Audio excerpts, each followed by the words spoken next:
LinkedIn. Hello, Nisha. I'm so happy to have you. I'm really quickly trying to throw in this link for anyone who might like to join us live. But hello, LinkedIn. So Hi. just give me a quick sec here. Yep, you got it. I was Oh, dancing to the music while that was playing, and I'm now in the mood to go to like a little salsa bar and have some fun. it's funny. I always dance too. And then the numbers start counting down, and I'm like, man, it goes so quick. I'm just trying to get into it. You picked a good one. You picked a good song. Thank you. Okay, the link is posted. Now, why is this link thing important? So, if you don't know and you happen to just like have popped in here live and haven't seen all the things that I've been posting about this live interactive experience, you can click on the link that I just put in the comments and actually join us live. The idea that like anyone can be on LinkedIn Live is something that like I'm embracing. And why should you be sitting there in the audience going, I wish Jen would just listen to me, right?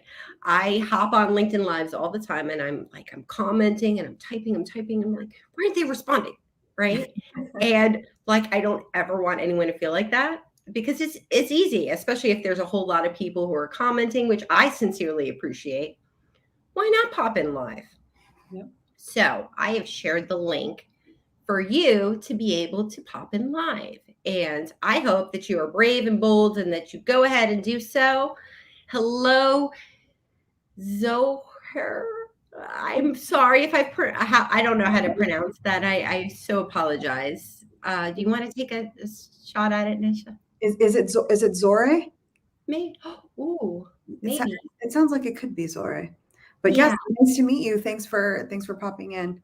Exactly. And if you'd like to actually pop into the stream, you go ahead and you feel free. But we totally into this idea of live interaction. So today is episode 59. And I'm getting ready to take on a new role. Oh, it said Zore, yes. we pronounced her name right. All right. Ooh, and we got hi Nisha and Jen.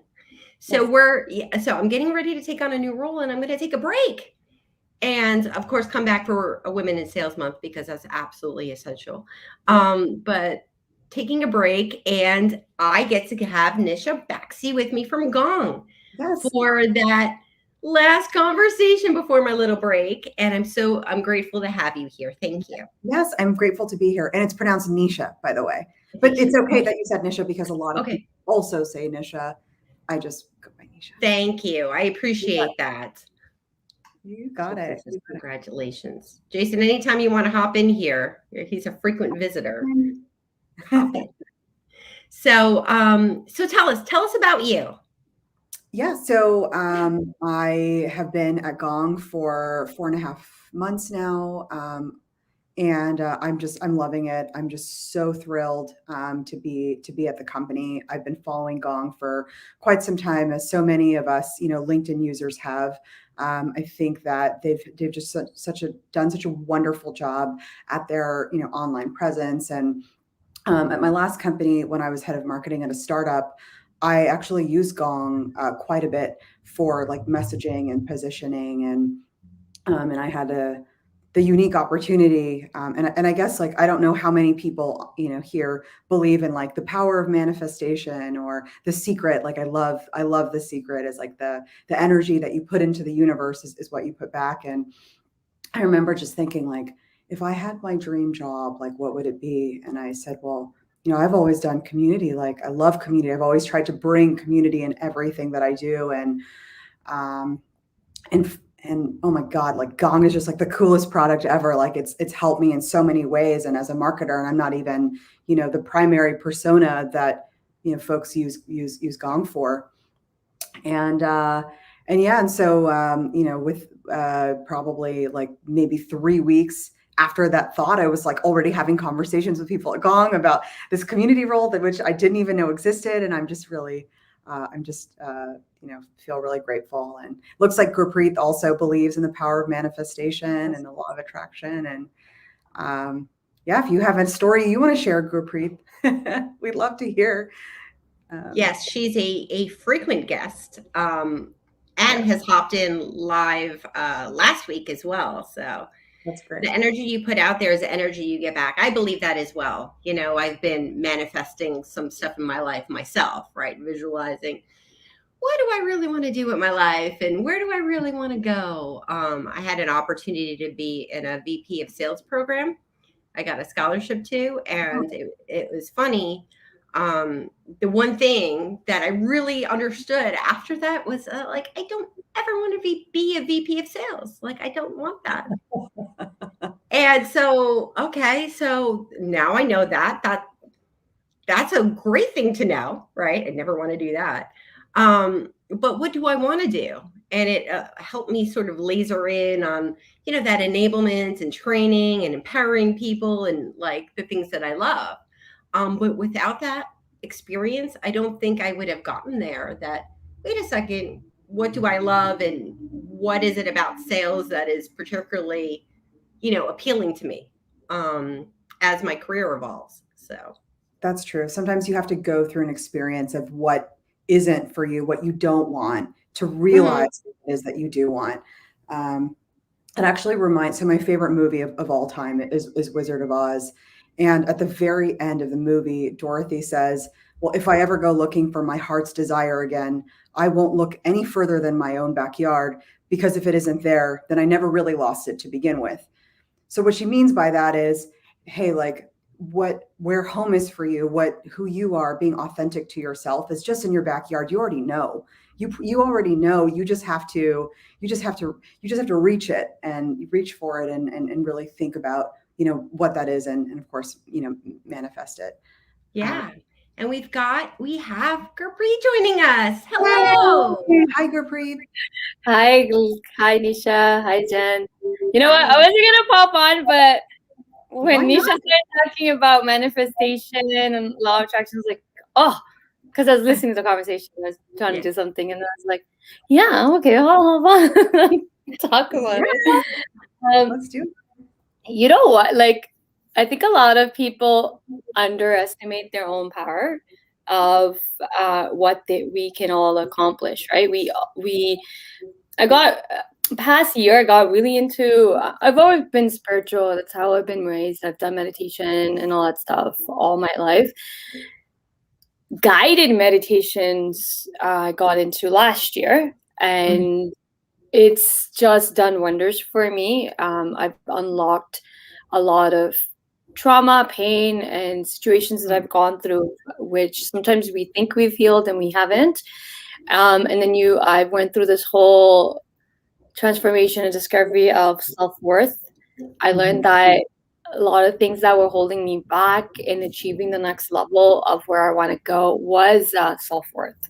Because I'm used to 12 years of my life has been a struggle. So I'm so used to overcoming challenges that I got so used to just, I got to overcome this. I have to overcome this and this and this. The constant overcoming things where nothing was steady. And then I got into the steady mode of things flowing, and it's oh, nice. But then it's that subconscious, that thing there in your head is well, when is the parachute going to drop? When are things are just going to, pardon my language, but F off, right? You're waiting for that something to go wrong.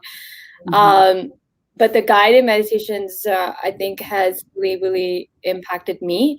And as much as we want to think that nothing's in our control, and we go into that victimizing mode, nothing ever good happens to me. But if we keep believing nothing good's going to happen to me, then nothing good's going to happen to you. Right. And if you believe that, things are going to happen for you, they will start to happen. I just want to touch on one little thing about manifestation. I think a lot of people don't talk enough on manifestation, in a sense that before something, let's say you want that big thing, let's say it's that dream job and you want that big, to me, it's a little bit of a big jump. pay attention to every day, the little things that start to manifest. It can be you met a connection, it's somebody you didn't even know, right? And I think a lot of times, I've never heard anyone talk on the little stuff that starts to manifest before the big will manifest. The little pieces will start to manifest. That's what that's your sign that you are on the right path, and that big will happen too. When, who knows, but it will happen, and those little manifestations start to happen. And I just wanted to touch on that because a lot of times I haven't heard anyone talk about the little movements that start to happen when you start to manifest. And my biggest manifestation, I wouldn't say big, but I always set the intent. Like this year, I wanted to be a speaker at a conference or something, and I just set the intent and I forgot about it. But I just keep doing what I wanted to keep doing, and then one opportunity came, and I'm now next month I'm a speaker at a global. Okay, I want to manifest one event. I got global event. That's great. I'm so happy. That's awesome. Right? Yeah, and I would agree. It's this, and Jason says it here, it's the small victories that you have to recognize that these small things, like I remember the first time someone reached out to me to do a podcast, right? The first time someone reached out to me to speak versus speaking at a sales conference and being a paid speaker for the first time.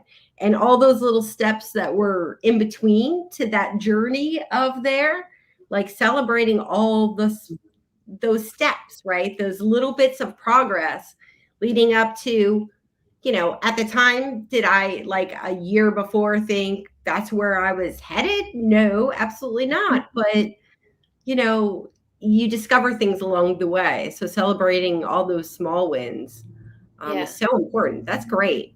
That's a great point. Small wins. I think a lot of times we don't take enough time to self-reflect how far we've come. That's one thing I've learned to do too, that I started to do that a lot last year and this year too, that especially this year, I'm we actually always constantly trying to achieve something. So when we do achieve it, we set another goal and we keep going and going, but we never sit there and we're like, wait, oh, this is I achieved this. Let me celebrate, right? My best friend reminded me of that this year, because one goal I had, one thing, it's on my board too, and it's mentally in my head. I would love to be on Forbes.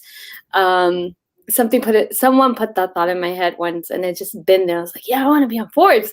So it's on my, I call it a little bit of a vision board. I'm staring at it right now because it's right by my desk, and it's on there, be on Forbes. I'm not there. I've been interacting with Forbes on a couple of different things over the years. But Wall Street Journal came. Wow. Yeah, that's awesome. And DM'd me, journalist from Wall Street Journal, beginning of, I think it was around April. First I thought it was a joke, because, sometimes you get those scam stuff, right? So you don't know what's real. And then I clicked on the profile, it was legit. Everything was legit. I was like, okay. But I still didn't want to, I didn't say nothing to nobody until it got published. The article got published. They also asked for a picture and everything, right? And when it happened, I was like, wow, right? And I was oh, this came out of nowhere because I'm aiming for Forbes, but this came. And then I was like, okay, great. And then my friend reminded me, I think a week later, and she's like, hey, we need to celebrate. I'm like, what are we celebrating? She's like, you're on Wall Street Journal. I was like, yeah. And she's like, dude, it's a big thing. Why are you brushing it off it's nothing? And I was like, and I sat there with that thought, and I'm like, yeah, why am I brushing this off? Let's go celebrate. Yeah, it's taking the time to pause. So I shared yesterday, I have the opportunity at Salesforce, and that I was shocked when they reached out. I had been applying there for 8 years. Here's something funny. When I got that email of oh, we would like to talk to you and interview, and we're so excited about you, I legit went to go see if it was fake. Is it Salesforce.com? Is it from Salesforce HM dot? You know what I mean? Is this real? Wait a second. So if you don't take the time to like, hey, something amazing has happened, it like just sort of passes you by. Yeah. Right. Yeah. That's a really good point. And to stay positive, if you've never done manifestation, it's just not going to happen overnight. I think you need to put mechanism in, and I've been doing, I started looking into law of attraction. I think it was around 2013 or something, around that. And what I did was, like, if I can just give a couple of pointers to people, you have to kind of build that environment around you. So I have like quotes around me. Like I buy quotes. Like, I don't know if you can read like those 3-year quotes. Like my cousin one time came to my place. He's like, I never noticed, but you have a lot of quotes. And I'm like, yeah, helps me stay in the zone. Like I want to be reminded, because we're human beings. Things will happen. We'll be happy. Something can happen and just go into negative. But the key is, the minute you go into negative mind, do something to pull yourself back. So you have to put a process. I allow myself to soak in for one day, whatever I feel. Some things could be big, like I was telling Jen, like I missed her live. I had some personal stuff, and plus that few people were bullying me on LinkedIn, and it kind of starts to, like, I went into this little bit of an anxiety mode of where I didn't want to do live because of what some people were saying about me. But then I constantly just have to, I have a mechanism. I remind myself, I do my meditation, affirmations and stuff like that to get yourself out. So I just want people to know that you're a human being. You can't be, I don't care what anybody says, you can't be in positive mind 24/7. It doesn't exist. And trying to accomplish that, you're setting yourself up failure. But if you recognize that, hey, it's okay to feel whatever you feel, you're entitled to feel what you feel, allow yourself to process that, give yourself time and space to feel it, process, heal. I think we don't talk enough about healing. Every situation you should, if it's impacting you or hurting you, also then take the time to heal from it, and then you can move on. But if you're just going to say, I got to be positive, but then you're not really dealing with the situation at hand either, and you're just trying to block it and go a different route, but then subconsciously it's still going to be in your head, which is then impacting your manifestation as well, because your mind is there saying, no, you can't do this, right? So healing, I would say, is important as well. And I think just put a system. The minute you feel like you're going negative, just start saying affirmations. It's not easy to do. I know about affirmations for many years. I didn't do it until last year. I listened to a lot of affirmations as I'm working, or I listen to a lot of affirmations, especially if I'm going negative energy. I start listening to affirmation. I think I killed the affirmations last week. And then if I'm really negative, I allow myself to even take time off. Even like last week, I think one whole day, all I did was listen to meditation, Reiki healing all day. Yeah. Thanks so much for popping in, Gurpreet. I'm going to let you go so we can hear Nisha's thoughts, but thank you. Bye. Nice to meet you. Bye. Okay. So what do you think about this? I mean, yes, like this is something that I deeply believe in. I think I've had a vision board that I build every year since like 2010. And I will put it, I remember my first one was actually like, I would go through magazines and like, I would cut out images of things that I felt like I wanted to manifest. And, sometimes a lot of it happens and a lot of it doesn't, but I think just visually, I'm a very visual person, and just like visually seeing like what it is that, I want to achieve, I think is super important. It can happen to anyone. So, yep. I'm all for it. 100%. I'm in. I totally agree. So tell us about the Gong community. When I came in to celebrate, I was like, oh my goodness, Gong has a community? What is that all about? Right? So I thought it was pretty cool because we could talk about some of the lessons learned from Celebrate, but also some of the things about just like the product and stuff. And it made me wonder, like, what prompted them to create a community and how did this evolve? And so tell us. Yeah. So, well, I guess in keeping with the thread of manifestation, Yeah. I would say that our customers, and we call our, our customers raving fans. They would, or we want all of our customers to be raving fans. I would say that they manifested it. I mean, we've been getting so many like emails and like ask all the time, like, hey, like, do you have a community? Do you have a place where I can share this? Like, I think that there are people that just love a product. I think that there's some statistic, and I don't remember exactly what it is, but where it says, if you really love something, then you'll share it with like, 7 people or something like that. Yeah. And you hear that all the time. And that's what, I mean, look at, if you even open up Yelp and look at Yelp reviews, like how many people are like 5 stars, 5 stars, this is awesome, this is awesome. And they do that on their own. And I think people want to share, not only that they have a great experience with something, but also how, right? Because when you feel like, hey, I've cracked the code with something that in my job, and there's this one tool, and maybe it's multiple tools or multiple things, Mhm. but there's, Gong is part of that. You want to share that with other people so that they can, manifest that for themselves in their own career journey. And so finally, I think Gong has said, all right, like this is a good time to really, put this into place. And Gong has always been a very strong, proponent around learning. Mhm. They have a wonderful academy, the Gong Academy, which is a great place to learn about a Gong and how to be, use the tool most effectively. And what the community does is, adds onto that, where, hey, like people learn in different ways. People learn by connecting with each other and having two-way discussions. If you're taking a course and you have a question about something, well, you should be able to have that conversation with someone. Like, I Yeah. know I was taking this class, and I'm also taking that class, and I'm curious if you had this similar experience. And I think that's how we connect with each other. And I think that's why, your LinkedIn Live show is so popular, is because everybody, we're all so connected with each other, and especially if you're passionate about something, you want to share that. Yeah. No, I mean, that's an excellent point, especially about how everybody learns differently. Yeah, I think that, and also how people want to interact it's and true. connect. I think, one of the things that really took off during the pandemic was this spirit of community, right? It's That true. people wanted to connect in different ways.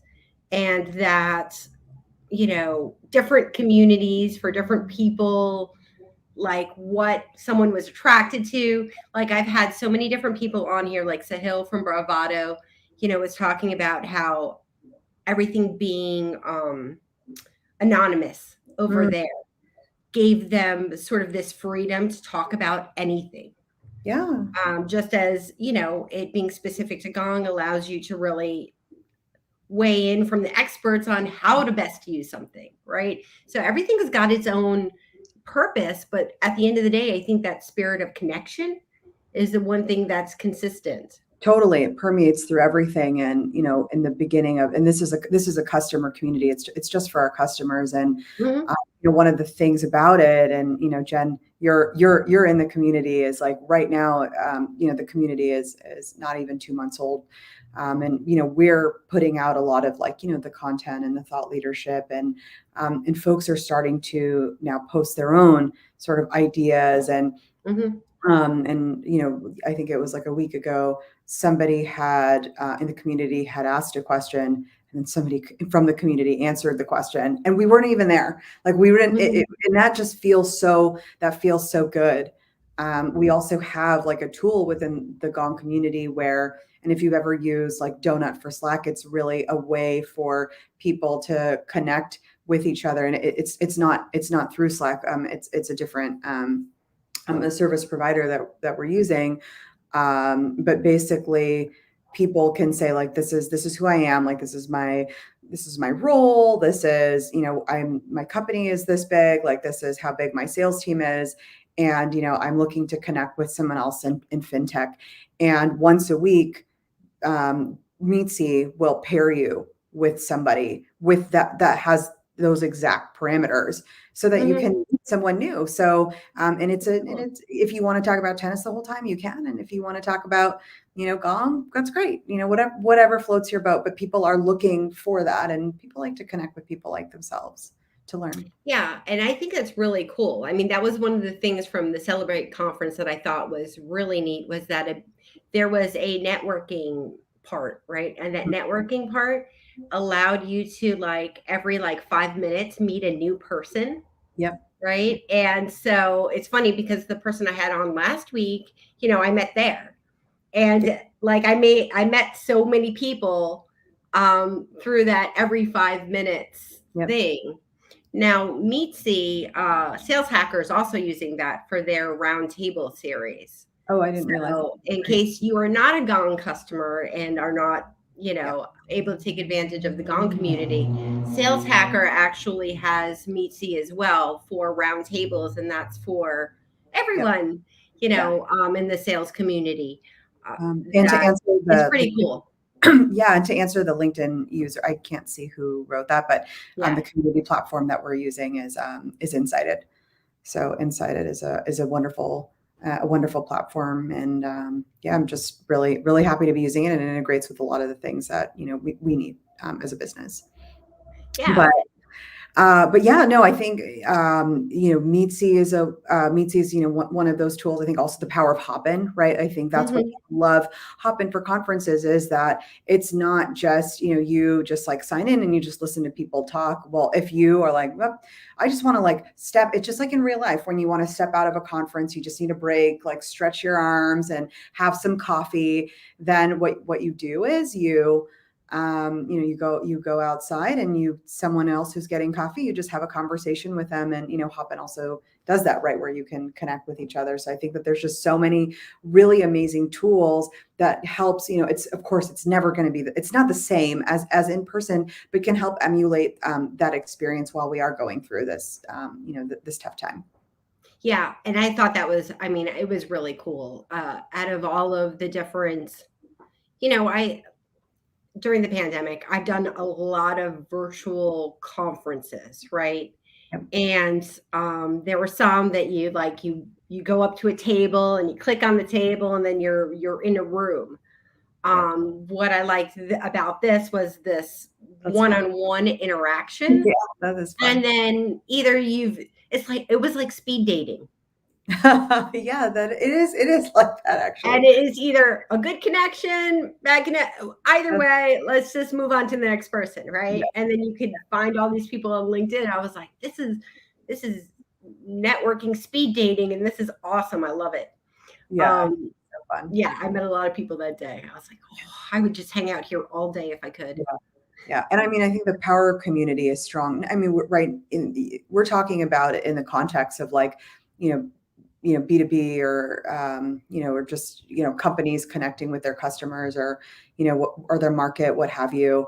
And, I have to share a, personal story that I have very recently with a personal community is, I started golfing more seriously maybe 4 years ago, and I stopped playing a couple of years ago because of the pandemic. And I got married, I got engaged, married, bought, moved in a house. Like I just had a lot of stuff going on. So I wasn't able to golf, and I just wanted to get back into it again. And so for me, I actually went on Facebook and I found a beginners golf for women group. And I found a group of women that live around me, and now we play like once a week. And I think that's so amazing. Like the power of community is not, and we all know this, we've all done this, is that, we have we're part of so many different communities, and it just makes us, better people. And it just really, it's just a wonderful thing to feel like you're not, alone on an island.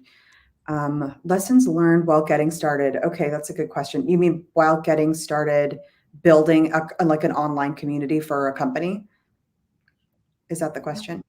I think so, but we'll have to see if the LinkedIn user responds. If your settings are set to private, it's not going to tell me who you are, so it'll just say LinkedIn user. Well, LinkedIn user, I'm going to assume that was your question, and I think for me, coming from that startup mentality, it's really just about getting things done very quickly. Is like experiment. Don't be afraid to. I think what I've noticed is in a lot of communities is that there really isn't like a clear owner. There has to be one person who is responsible for, program managing it. It can't be like 15 different people from multiple organizations because it is very cross-functional. And the second thing is you can't be one of the things that I've noticed a lot with communities is folks, when they develop it, they're doing they use the old school like waterfall method when actually developing this product. And I think that it's better to just get something out there as soon as possible. As like interview, what I did was I've interviewed a whole bunch of customers that I felt like would be wonderful community members and that had already been part of the Gong community before we called it the Gong community. And I just asked them and I said, hey, like, we're thinking about doing this thing. Like I'd love to hear more about what you want to get out of it. And, we got information. Oh, is that me? Not me. Let me. We have another meeting. No, I don't. Because we are over time. Oh, are we? Okay, maybe we are. But that's okay for me. That is. Oh, okay. I know what this is. Well, actually, I can actually share. That was me. That was a Google timer. The way that I do work is, and I'm sorry, I didn't know that was on. That's really it's okay. Is I schedule my bodies of work in 45-minute blocks. And I'm like, okay, I'm going to write this blog post in 45 minutes. I'm going to create like the meat and potatoes of this deck in 45 minutes. Like I'm going to do like big chunks of work. And I just set a timer. I put on classical music and I just go ham on it. So that's just one of my block timers from yesterday that somehow when I turned on my computer, it thought that, I was still in a block. Funny. Anyway, I do that too. I do the time blocking of like, okay, I'm going to do this in this time period. And that's as long as I have to do it before I move on to the next thing. And so yeah, I'm familiar with the concept. Oh, that's well, those are some amazing insights. This time went so quick. It always I can't believe it. Yeah. Right. So any final thoughts you want to share on community, on the rise of community since the pandemic, just where you see it going? And yeah, I mean, I think it's such a great question. And, it warms my heart. And I'm so happy that more companies are embracing the power of community. I think that there's a lot of things that, folks should think about. I mean, you should, clearly like know your audience and make sure that there is a community product fit or a community market fit. Like we would never build a product if there wasn't, a product market fit. So think of your community in that same way. Don't be afraid to experiment. Of course, measure everything. And just make sure that you have like one clear owner to really own everything, and that they're just, team player, super cross-functional, and rising tide floats all boats. So really, work to sort of champion that. I'm just really jazzed to see this happening more. Yeah, no, me too. And, I would say that the more you put into community, the more you'll get out of it. Right. It's true. The more you put into relationships, just like networking, taking those relationships, those people that you're meeting in communities and taking it offline. And even if it's Zoom, right, and actually having conversations with people, you'll get more out of communities. Well, and that's how you and I got connected, is that you joined the Gong community. I sent you a private message. Then I think you added me on LinkedIn, and then I started liking your stuff. I went to one of, your sales leadership, with heart, events a few weeks ago. And then you asked me if I wanted to do it. And I mean, this is how you build community. This is how you do it. Exactly. So. Exactly. You actually take the time to get to know people. So I think that is a good takeaway, for anyone out there, that like legitimately taking the time to get to know people is like, there's a lot of value in it for both people, and that's making friends. So thank you so much. Anything else you'd like to share? Anything? What are you celebrating this week? Ooh, you have anything to celebrate? What am I celebrating? Well, I think that there's an intention that I have Yeah. for the week is say yes, and don't worry about, one of the, there was a story that I was sharing with you before we got on the show. And I didn't get to finish it. I have a friend of mine, and he bought an excavator because he lives in Canada and he's working on some project. And he said, Nisha, I learned how to use this excavator, and I'm going to start excavating by watching YouTube. And I thought, oh my God, like this is the difference between a man and a woman, because we would find the one excavation course class in all of Canada, and we would take that class twice, not all women, but like a lot of people, that mentality of like, okay, I really need to know my stuff before I can use, an 80,000 pound excavator. And that really kind of hit home for me yesterday. And I thought, split the difference. Like, I think that I think there's something to learn from my friend Nick, who just decided he was going to learn how to use an excavator, over YouTube. But also, for me, I think that a lot of times we sort of, doubt what we already know or what someone's taught us. And they're like, hey, like, you know how to do this. You're certified. Go get them. Go get them. If you already feel like you've gone through like 80%, no one knows 100% of anything. Even professors will tell you, like, I'm teaching this class and I've been teaching it for 30 years, but I don't know. But as soon as you feel like that you feel like you have just a general grasp of something, go for it. Learn by doing, trial and error. It's completely okay.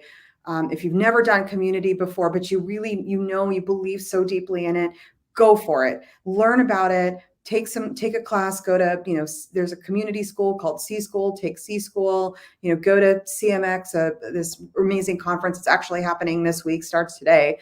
Attend that, learn, and then go for it.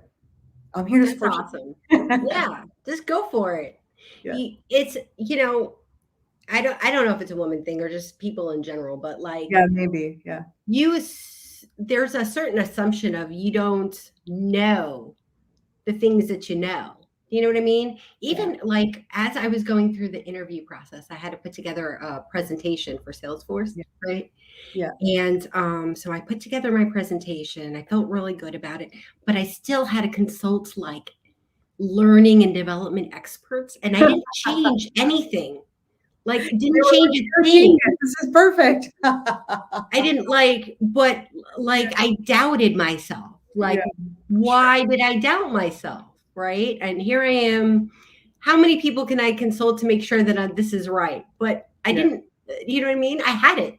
I know exactly what you mean. I know exactly what you mean. Have confidence, believe in yourself. And maybe you're a badass. Read that Jen Sincero book. You're a badass. Like every time you're like, I have that book here. Oh, like it's like in this. It's in my, it's in my rotation. So, yeah. Oh, here, should I get mine? We'll be. It's but that belief in yourself, right? Like, I'm not the person who's going to believe I'm going to go watch a YouTube video and like be good. But I think it's true. Yeah, but I think also, there's something to be said about, hey, like just what he did was he was like, you know what, I believe in myself. I've seen this 100 times. I'm gonna watch this YouTube video. Go for it. Like, we could all be a little bit more like that. Yeah, exactly. All right. Well, thank you everyone who joined us. I'm going to be taking a little break here for a while, but I'm definitely going to put together something for Women in Sales Month in October. And I hope everyone just, is doing well. And if there's anything I could do for anyone, you feel free to reach out, DM me. And we'll be putting together a new schedule for when I come back. So thank you so much, Nisha. Thank you. You're the best, and congratulations on your new role. Really excited. Thank you. Okay. Bye, everybody. Bye. Have a good day, everyone.